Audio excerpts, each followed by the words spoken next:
بسم اللہ الرحمن الرحیم۔ السلام علیکم۔ آپ دیکھ رہے ہیں ڈی ڈی پی انالیٹیکا۔ آج ہم بات کریں گے ایک کالم، اردو کالم کے بارے میں، جو کہ محترم جناب ذوالفقار چیمہ صاحب نے لکھا۔ ذوالفقار چیمہ صاحب جو ہیں وہ ہائی وے سے، غالباً آئی جی ہائی وے تھے جب لاسٹ ان کی اپوائنٹمنٹ تھی، ریٹائر ہوئے، اور ان کے اکثر اوقات جو کالم ہوتے ہیں ان کے کالم عموماً میاں صاحب کی آپ کہہ لیجئے کہ حمد سرائی، ان کی تعریف، اور بعض اوقات تو یوں لگتا ہے کہ میاں صاحب یا تو نیلسن منڈیلا تھے جن کو صرف ذوالفقار چیمہ صاحب کی آنکھیں پہچان سکیں، یا وہ بہت ہی کوئی پارسا آدمی تھے اور وہ بھی شاید ذوالفقار چیمہ صاحب کی آنکھیں ہی پہچان سکیں، باقی دنیا کو نظر نہیں آیا۔ یہ جو کالم جس کی بات میں کر رہا ہوں یہ ثاقب نثار صاحب کے بارے میں لکھا گیا، کیونکہ ثاقب نثار صاحب غالباً چیمہ صاحب کے لاہور گورنمنٹ کالج میں اور پھر غالباً لاء کالج میں ان کے کلاس فیلو رہے، اور وہ لکھ رہے ہیں کہ جی سی لاہور اور پنجاب یونیورسٹی لاء کالج کے ہمارے کلاس فیلو اور دوست ریٹائرڈ جسٹس ثاقب نثار الزامات کی زد میں ہیں۔ الزامات مختلف لوگ لگا رہے ہیں، خاص طور پہ پی ایم ایل این کی طرف سے۔ اب جہاں تک الزامات کا تعلق ہے وہ تو جائزہ لے لیتے ہیں۔ انہوں نے کچھ اور بھی اس میں لکھا ہے کہ پی ٹی آئی کو انہوں نے فلاں چیز پہ نوازا، عمران خان کے کیس کو انہوں نے اس طرح نوازا یا جو بھی ان کی فیور کی۔ میں ان چیزوں پہ نہیں جاؤں گا۔ اگر انہوں نے غلط فیور کی تو کسی کو چاہیے کہ پھر دوبارہ عدالت میں لے جائے، اور وہ جو فیورز ہوئی ہیں کسی کی وہ واپس ہونی چاہیے۔ لیکن جو زیادہ شکوہ ہے وہ میاں صاحب کے بارے میں ہے، لہٰذا میں میاں صاحب کے بارے میں تھوڑا سا بات کرنا چاہوں گا، جو بیانات یا جو کچھ بھی کالم میں لکھا ہوا ہے اس کی روشنی میں۔ لکھتے ہیں، ہمارے دوست ثاقب نثار صاحب نے عدل کے سب سے بلند منصب کو بے توقیر کیا تو عظیم ترین عادل و قادر نے ان کی عزت خاک میں ملا دی۔ شیر خدا کا ایک اور قول ہے کہ جس پر احسان کرو اس کے شر سے بچنے کی کوشش کرو۔ میں جب یہ سوچتا ہوں کہ جس پہ احسان کرو اس کے شر سے بچنے کی کوشش کرو تو پتہ نہیں کیوں مجھے میاں صاحب یاد آتے ہیں۔ میاں صاحب کا پولیٹیکل کیریئر اور ان کا سارا جتنا بھی انہوں نے آج دن تک جو کچھ نظر آتا ہے وہ افواج پاکستان کا مرہون منت ہے۔ میں ضیاء الحق صاحب کو، افواج پاکستان کو اس بات کا مجرم گردانتا ہوں کہ انہوں نے اس ملک میں اس قسم کی لیڈرشپ پروان چڑھائی جو نہ صرف احسان فراموش تھی بلکہ وطن کے لیے وہ مفید ثابت نہ ہو سکی۔ یہ اپنے احسان کی بات کر رہے ہیں جو میاں صاحب نے ثاقب نثار پہ کیے، لیکن مجھے اس سے پہلے وہ نظر آ رہا ہے جو میاں صاحب پہ جس نے کیے۔ جتنا فوج کے خلاف ریشہ دوانیاں، انٹرنیشنل لیول پہ بے توقیر کرنا آرمی کو ایسے رنگ میں پیش کرنا جہاں عالمی قوانین کی زد میں آ سکتی ہو وہ، اور ایک روگ آرمی کہلائے یا وہ کل کو روگ آپ کی آئی ایس آئی کہلائے، میاں صاحب نے کوئی کسر نہیں چھوڑی۔ انہوں نے اپنے ملک اور افواج کو بے عزت کرنے کے معاملے میں کوئی کسر نہیں چھوڑی۔ پھر ملک کا اپنا احسان ان کے اوپر، ملک نے ان کو 3 دفعہ کس عہدے پہ پہنچایا، کتنا ان کو پذیرائی ملی، لوگوں نے ووٹ دیے الیکشن، باوجود اس کے کہ دھاندلی کے بے شمار الزام لگے، لیکن بہر صورت ہم سمجھتے ہیں کہ الیکٹ ہوئے، آئے۔ انہوں نے جواباً کیا کیا؟ انہوں نے تو اپنے کنبے کو پروان چڑھایا۔ انہوں نے کوئی ملک پہ احسان کیا؟ ان کا تو کنبہ پلتا رہا، ان کے یار دوست پلتے رہے، اور آخر میں آ کے جو میں نے ایک لاسٹ جو ان کا ایکشن دیکھا وہ تو میرے دل پہ تیر چلاتا ہے۔ حمداللہ محب افغانستان میں جس نے میرے ملک کو کہا کہ یہ ایک چکلا ہے، اس کو ہیرا منڈی کہا، میرے سامنے وہ آئے، میں اس کی آنکھیں نکال کے رکھ دوں، اس حرام خور کی جس نے میرے ملک کو یہ کہا۔ لیکن میں نے دیکھا کہ میاں صاحب جس کی اپنی مائیں بہنیں اسی ملک میں رہتی ہیں، ان کی غیرت نہیں جاگی، انہوں نے تو اس کو بڑا گلے لگایا، ویلکم کیا۔ اب یہ کہنا کہ جس پہ انسان احسان کرو اس کے شر سے بچو، یہ پاکستان کے عوام کو سوچنا چاہیے، جن کے اعتماد کے اوپر میاں صاحب نے اپنے خاندان کو پالا، اور جن کے اعتماد کے اوپر میاں صاحب نے لندن میں بیٹھ کے حمداللہ محب کے ساتھ ملاقات کی۔ تو باقی یہ جو آگے بات ہم کرتے ہیں، انہوں نے جس احسان کا ذکر کیا وہ یہ ہے، میاں نواز شریف نے ثاقب نثار پر جتنا بڑا احسان کیا تھا اس پر سب حیران تھے۔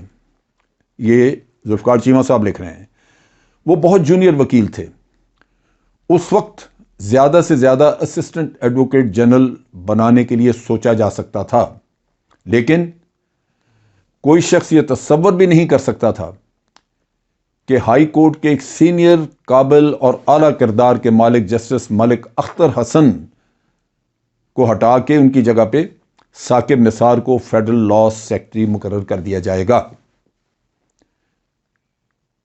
پرائم منسٹر نواز شریف نے ان پر یہ غیر معمولی احسان کیا، اور پھر چند مہینوں بعد لاہور ہائی کورٹ میں 10 آسامیاں نکلیں تو ثاقب نثار اور آصف سعید کھوسہ صاحب کو ہائی کورٹ کا جج مقرر کر دیا۔ اب آپ دیکھیے، جس کو یہ احسان کہہ رہے ہیں وہ ملک کے ساتھ کتنا بڑا ظلم ہے۔ جو آدمی اسسٹنٹ ایڈوکیٹ جنرل بننے کے قابل نہیں تھا اس کو ملک کا لاء سیکرٹری بنا دیا۔ میاں صاحب کو تو اس میں چارج شیٹ ہونی چاہیے۔ یہ ملک جو ہے یہ آپ کے اپنی گھر کی جاگیر ہے کہ جو حقدار نہیں ہے اس کو آپ پکڑا دیں اور کہیں میں نے احسان کیا۔ آپ نے ملک کا بٹھا بٹھا دیا اور اس کو احسان کیا کہتے ہیں۔ یہ احسان ہے کہ آپ حلوائی کی دکان پہ نانا جی کا فاتحہ پڑھتے رہیں اور کہیں جی میں نے تو بڑا بڑا فاتحہ کروا دیا۔ ملک کے ساتھ آپ اس طرح ٹریٹ کرتے ہیں۔ تباہی مچی اس ملک میں اسی وجہ سے کہ آپ نے میرٹ کبھی فالو نہیں کیا۔ اگر میرٹ فالو کیا ہوتا تو ملک کے حالات مختلف ہوتے۔ دوسری جو چیز ہے اس میں وہ یہ کہ آصف سعید کھوسہ صاحب کا بھی یہی کہہ رہے ہیں، اور جو سفارش کی بات کرتے ہیں وہ یہ کہتے ہیں کہ خالد انور صاحب نے سفارش کی، پھر جو سفارش کی وہ جسٹس نسیم حسن شاہ صاحب نے، وہ میاں نواز شریف صاحب کو دونوں یہ حضرات جو تھے یہ منت سماجت کرتے رہے اور انہوں نے اس طرح بنا دیا کہ جناب ثاقب صاحب کو جج بنوانے کے لیے خالد انور اور کھوسہ صاحب کے لیے ان کے سسر جسٹس نسیم حسن شاہ مرحوم کو میاں صاحبان کی کتنی منتیں کرنی پڑیں، مگر وہ دونوں اپنے ان دونوں نے اپنے محسن کو ایسے ڈنگ مارے کہ سب حیران رہ گئے۔ جو سزا ہوئی وہ ڈنگ ہے۔ آپ امیجن کریں، کاش ذوالفقار چیمہ صاحب کا ضمیر زندہ ہوتا تو ان کو میاں صاحب کی وہ تقریر یاد آتی جو انہوں نے قوم کو خطاب میں کہا کہ یہ اثاثے ہمارے ہیں، ہمارے نام پہ ہیں، اگر یہ 2 نمبر ہوتا یا ہم نے کرپشن کے مال سے بنائے ہوتے تو ہمارے نام پہ نہ ہوتے، یہ بے نامی ہوتے، اور ہمارے پاس تمام وہ ثبوت اور شواہد موجود ہیں جن سے یہ خریدے گئے، اور وہ ہم پیش کریں گے عدالت میں۔ اور جب عدالت میں پیش کیا تو ایک قطری خط اور ایک جعلی ایفیڈیوٹ۔ کاش ذوالفقار چیمہ صاحب جو ہیں وہ اپنے ہوش آنکھیں کھلی رکھتے اور دیکھتے کہ کیا کیا گیا ہے۔ اور پھر یہی کیس جب ٹرائل عدالت میں گیا، احتساب کورٹ میں، تو وہاں انہوں نے کہا جی کہ ہمیں تو پتہ ہی نہیں ہے کس کے ہیں مکان، یہ میرے بچوں کے ہوں گے، منی ٹریل نہیں ہے۔ اب سوچئے کہ توقع کیا کی جا رہی تھی، جس کو یہ کہہ رہے ہیں ڈنگ مارنا، اس کا 2 پہلو ہیں۔ ایک کہ میں نے جوڈیشری برباد اس لیے کی ہوئی ہے، میں نے نااہل اور کم ظرف لوگ اس لیے لگائے ہیں وہاں پہ تاکہ وہ میری خدمت کریں، میاں صاحب کی خدمت کریں، میاں صاحب کے حق میں فیصلے کریں۔ بھائی میاں صاحب کھائیں پئیں جو مرضی کریں، فیصلے ان کے حق میں ہونے چاہیے کیونکہ ہم نے لگائے ہیں جج۔ سو پہلا کنکلوژن تو میں یہ ڈرا کرتا ہوں جو اس میں سے نکل رہا ہے، کیونکہ میاں یہ چیمہ صاحب کے کالم سے بالکل واضح ہے کہ انہوں نے ڈنگ مارا۔ میاں صاحب نے لگایا تھا ان کو اس کام کے لیے کہ جناب ہمارے خلاف یہ کچھ نہیں کریں گے، انہوں نے تو ہمارے خلاف کر دیا۔ سو پہلا کام یہ ہو گیا کہ ڈنگ مارا۔ دوسری چیز یہ ہے کہ اقامہ پہ نااہل کیا۔ انہوں نے یہ نہیں سوچا کہ اقامہ ایک وزیر اعظم کو، جس کو ایک ٹیلی فون کال، جس کا ایک پی اے ٹیلی فون کال کرے گا تو ویزا اس کے میز پہ ہوگا، اس کو اقامہ کی کیا ضرورت ہے؟ اقامہ در حقیقت انسٹرومنٹ ہے منی لانڈرنگ کا سب سے بڑا، اور کیس بھی منی لانڈرنگ کا تھا کہ انگلینڈ میں جائیدادیں نہیں ہیں، منی لانڈرنگ کی ہے۔ اور اقامہ میں آپ کو جب اقامہ لیتے ہیں تو آپ کو ابو دھابی کا، دبئی کا کوئی ایڈریس مل جاتا ہے جس کی بنیاد پہ آپ دبئی میں بینک اکاؤنٹ کھول لیتے ہیں۔ اس بینک اکاؤنٹ سے آپ ٹرانسفر کرتے ہیں پیسہ جب سوئٹزرلینڈ کے اپنے اکاؤنٹس میں، تو اس میں پاکستان کا ایڈریس نہیں آتا۔ سو اس منی لانڈرنگ کو پکڑنا مشکل ہو جاتا ہے، کیونکہ جب آپ نکالیں گے تو وہ دبئی کے رہائشی آئیں گے، وہاں کے بینک کا آئے گا کہ جی اس بینک نے یہاں سے ٹرانسفر کیا۔ تو آپ امیجن کریں کہ منی لانڈرنگ کے سب سے اعلیٰ انسٹرومنٹ، سب سے بڑا انسٹرومنٹ جو ان سب لوگوں نے بنائے ہوئے تھے، استعمال کر رہے تھے، اس کو آپ کہہ رہے ہیں کہ جناب وہ تو ایسے ہی ڈنگ مار دیا۔ ڈنگ تو اس قوم کو مارا آپ لوگوں نے، ڈنگ مارا آپ نے پاکستان کو۔ پھر فرماتے ہیں کہ لہذا چیف جسٹس آف پاکستان کے طور پر جب بھی کوئی غیر جانبدار شخص ان کی کارکردگی کا جائزہ لے گا تو انہیں فیل کر دے گا، یعنی ثاقب نثار صاحب کو فیل کر دے گا۔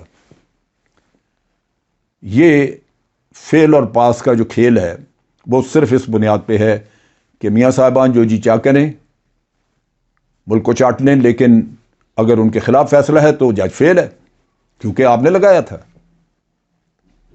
کیونکہ آپ کی انڈرسٹینڈنگ یہ تھی کہ جس کو میں لگاؤں گا وہ میرے ہر قسم کے غلط کام ہوں، لا قانونیت ہو، وہ اس پہ پردہ داری کرے گا، اس پہ مجھے بری کرے گا۔ سو یہ فیل ہو گیا کیونکہ وہ کر نہیں سکے۔